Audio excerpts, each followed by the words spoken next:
प्यारे बच्चों, अवतल दर्पण और उत्तल दर्पण के लेसन्स में जो कठिन है वो केवल बच्चों को एक ही चीज कठिन लगती है, वो है अवतल दर्पण से प्रतिबिंब का बनना। एक्चुअली में बेटा 6 स्थितियां होती हैं अवतल दर्पण से प्रतिबिंब बनने की, और अभी जब छोटी क्लासों में आप पढ़ते थे तो डिफाइन नहीं किया जाता था, केवल याद कराया जाता था, तो इसलिए टफ लगता था। बट मैं आपको सिखा रहा हूँ, याद नहीं करा रहा हूँ कि अगर कभी कोई पूछे तो बना करके बता लो। तो अवतल दर्पण से प्रतिबिंब का बनना और उत्तल दर्पण से प्रतिबिंब बनना, यही दोनों सिखाना है। सबसे पहले उत्तल दर्पण से प्रतिबिंब बनना, क्योंकि ये छोटा है।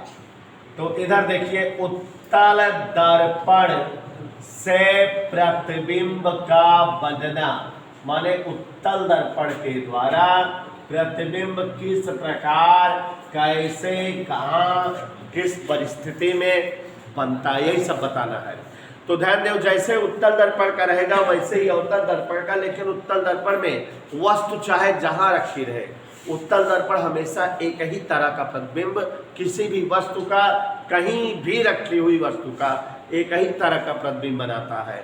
जबकि अवतल दर्पण वस्तु को अलग अलग जगह रखते जाओ, माने दर्पण से दूर करते जाओ, तो उसका प्रतिबिंब जब अवतल दर्पण बनाता है तो अलग अलग स्टाइल में बनाता है। कभी छोटा बनाता है, कभी बड़ा बनाता है, कभी सीधा, कभी उल्टा ना, कभी बराबर। तो इस तरह से जो है अवतल दर्पण से प्रतिबिंब भिन्न भिन्न परिस्थितियों में भिन्न भिन्न होता है, लेकिन उत्तल दर्पण से प्रतिबिंब केवल एक ही स्टाइल में। तो पहले उत्तल दर्पण का बना रहे हैं और पढ़ा रहे हैं।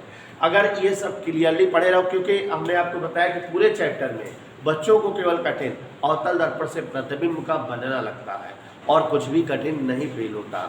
तो ध्यान दीजिए जरा इधर। और एक चीज़ जो है सुष्माता जी, जैसे अभी आप लोग जो है मान लो 2-4-10 मिनट कम पढ़ाते हैं, जैसे टर्म की बैच बंद हो जाएगी, मतलब आज से बंद हो जाएगी, तो अगले देर तक पढ़ा दिए करेंगे, 2 घंटे क्लास कर देंगे, टेंशन ना लेना, कोर्स डेवलप कर देंगे। हाँ, उत्तल दर्पण से प्रतिबिंब का बनना, यहाँ पर ध्यान दीजिए जरा। अगर कोई एक हम उत्तल दर्पण बनाए AMPN, इस तरह से ये उत्तल दर्पण बना हुआ है, और इससे प्रतिबिंब किस प्रकार बनेगा ये हम आपको बना के दिखा रहे हैं। ये उत्तल दर्पण की मुख्य अक्ष है। बच्चों, ये सब याद नहीं करना रहता है। अगर आप बनाए हो, बनाना जानते हो, तो आपसे कोई पूछे तो आपके माइंड में मेकअप हो जाएगा, तुरंत बता लोगे कि ऐसे ही होगा। तो ध्यान दीजिएगा जरा, ये उत्तल दर्पण की मुख्य अक्ष है, यहाँ कहीं वक्ता केंद्र, यहाँ कहीं फोकस बिंदु। अब हमने वैसा बताया कि उत्तल दर्पण से किसी वस्तु का जब प्रतिबिंब बनाना हो तो मुख्य अक्ष पे वस्तु को रखते हैं, और वस्तु को चाहे जहाँ रख दो, हर जगह स्थित वस्तु का प्रतिबिंब उत्तल दर्पण द्वारा एक ही प्रवृत्ति का बनेगा। ठीक है, तो यहाँ ध्यान दीजिए। और ये प्रतिबिंब बनने के आधार पे हम उत्तल दर्पण का उपयोग और उत्तल दर्पण का गुण, ये दोनों बातें जान जाते हैं।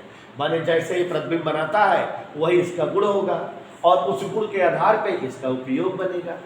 तो यहाँ ध्यान दीजिए जरा, ये एक वस्तु रख दी है शिवांशु पांडे, वस्तु उत्तल दर्पण के सामने रखी है AB, कोई दिक्कत देखा? एक वस्तु रखी हुई है उत्तल दर्पण के सम्मुख। हमने बताया कि उत्तल दर्पण से प्रतिबिंब बनना सरल है क्योंकि एक ही कंडीशन है, लेकिन अवतल दर्पण से प्रतिबिंब बनना कठिन है क्योंकि 6 कंडीशन है। तो ध्यान दीजिए जरा, अगर दर्पण के सामने कोई एक वस्तु रखी हो AB, और इस वस्तु का प्रतिबिंब बनाना हो दर्पण के द्वारा, तो आप लोगों ने परावर्तन की 3 घटनाएं पढ़ा है, तो तीनों घटनाएं यहाँ यूज करें। देखो, एक किरण मुख्य अक्ष के समांतर आई, दर्पण से इसका परावर्तन हुआ और दर्पण ने इसे ऐसे परावर्तित कर दिया। इस किरण को पीछे बढ़ाए जाने पर हमें पता है कि यह किस बिंदु से मिलती प्रतीत होती है।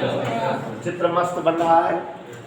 यहाँ एक वस्तु है, वस्तु से किरण आपतित हुई मुख्य अक्ष के समांतर, परावर्तन के पश्चात फोकस बिंदु से जाती प्रतीत हुई। Is that clear?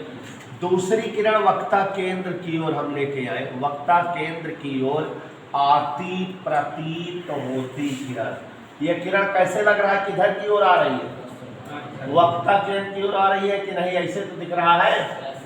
और जो किरण वक्ता केंद्र की ओर आती है दर्पण से परावर्तन के पश्चात उसी मार्ग से, और अब दोनों किरणें जहां कट हुई वहीं पर वस्तु का प्रतिबिंब बना, और ये प्रतिबिंब आप देख रहे हो कैसे बन रहा है, सीधा बन रहा है और छोटा बन रहा है, दर्पण के पीछे बन रहा है और आभासी बन रहा है। तो हमेशा के लिए याद रखो, उत्तल दर्पण किसी भी वस्तु का सदैव छोटा, सीधा, आभासी प्रतिबिंब बनाता है। ये उत्तल दर्पण की पहचान भी है कि माने अगर हम आपको कोई दर्पण दे दें, कह दें पहचानो कौन सा दर्पण है, तो आप तुरंत उस दर्पण के सामने कोई वस्तु रखना और उस वस्तु का छोटा और सीधा इमेज बने, चाहे जितना वस्तु पास करो चाहे दूर, तो जान जाना वो कौन सा दर्पण है। माने इसके इस गुण के आधार पे ये इसका गुण भी हुआ। उत्तल दर्पण में हमेशा किसी वस्तु का छोटा, सीधा, आभासी प्रतिबिंब बनता है, ये इसका गुण हुआ। और उसमें दूसरा फायदा क्या हुआ कि ये इसकी पहचान भी हो गई कि अगर आपको 3 दर्पण दे दे और उसमें आपको उत्तल दर्पण छांटना हो, तो आप जिस दर्पण के सामने वस्तु रखो, दूर करते जाओ या पास रखो और प्रतिबिंब छोटा और सीधा बने, उसी को क्या बता दोगे, उत्तल दर्पण। और इसके इस गुण के आधार पे इसका उपयोग बना है। उपयोग में सबसे पहले जो वाहन होते हैं, कार, बस, ट्रक वगैरह, तो ड्राइवर के बगल मोटरसाइकिल में भी एक ग्लास लगा रहता है, साइड ग्लास, जिसमें पीछे वाली गाड़ियों की इमेज दिखती है, फोटो। तो अब वहां पर उत्तल दर्पण जो है गाड़ी वाले ने लगवा दिया है, कंपनी वालों ने जो है ड्राइवर के बगल साइड ग्लास के रूप में कौन सा दर्पण प्रयोग कर दिया, उत्तल। तो होता क्या है, उत्तल दर्पण जब लगा है तो पीछे जो भी गाड़ियां बड़ी बड़ी आ रही हैं, सबकी छोटी छोटी इमेज उस आपके दर्पण में दिखने लगती है। तो आपको लग जाता है पीछे इतनी गाड़ी है, इतनी दूर ये गाड़ी, इतनी दूर ये गाड़ी, आपको पता लगती है। अगर वही कोई और दर्पण होता, जैसे समतल होता, तो समतल वस्तु के बराबर प्रतिबिंब बनाता है, तो कौनो गाड़ी पीछे जो काटी केवल चक्का उक्का दिखा पूरा दर्पण है ना। तो ये उत्तल दर्पण का प्रयोग है। कंपटीशन में पूछा जाता है कि वाहनों के बगल साइड ग्लास में कौन सा दर्पण प्रयुक्त होता है, तो उत्तल दर्पण हमेशा, अब देखो याद हो जाना चाहिए, कई सारी चीजें बता दिए। उत्तल दर्पण किसी वस्तु का छोटा, सीधा, आभासी प्रतिबिंब बनाता है और यही दर्पण की पहचान भी होती है।